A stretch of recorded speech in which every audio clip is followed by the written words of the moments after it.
जी भाषणं झाली त्याची सुरुवात केली एकनाथ शिंदे यांनी। ते काय म्हणाले आपण पाहूयात।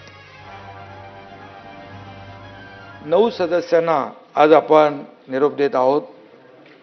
त्यामध्ये उद्धव ठाकरे साहेब आहेत, डॉक्टर नीलमताई गोरे आहेत, अमोल मिटकरी आहेत, शशिकांतराव शिंदे आहेत, रणजित सिंग मोहिते पाटील आहेत, राजेश राठोड आहेत, संदीप जोशी आहेत, दादाराव केचे आणि संजय केनेकर आहेत। हे आपले 9 सहकारी कार्यकाळ पूर्ण झाल्याने आज निवृत्त होत आहेत। गेल्याच आठवड्यामध्ये राज्यसभेतील काही सदस्यांच्या निरोप समारंभात या देशाचे लोकप्रिय प्रधानमंत्री नरेंद्र मोदीजी यांनी भाषणात सांगितलं, ते म्हणाले, राजकारणात पूर्णविराम कधीच नसतो।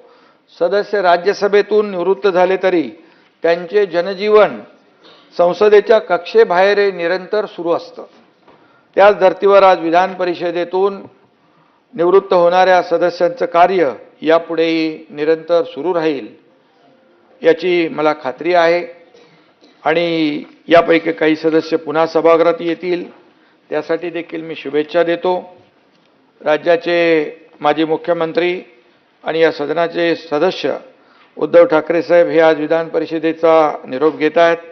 त्यांना निरोगी दीर्घायुष्य लाभो अशा मनापासून शुभेच्छा देतो। तसेच त्यांना पुढील राजकीय वाटचालीसाठी देखील खूप खूप शुभेच्छा देतो।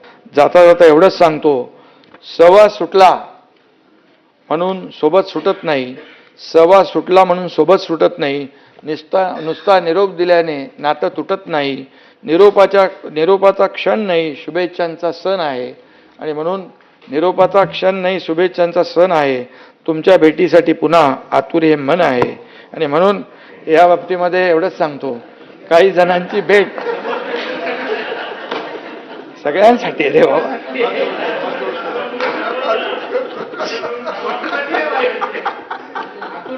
अरे आता हे निरोप समारंभाला बघा, वाईट बोलायचं नसतं, चांगलं बोलायचं असतं। तिळगुळ घ्या, गोडगोड बोलतो आपण ना, आज सगळ्यांसाठी चांगलं आहे। तर उपमुख्यमंत्री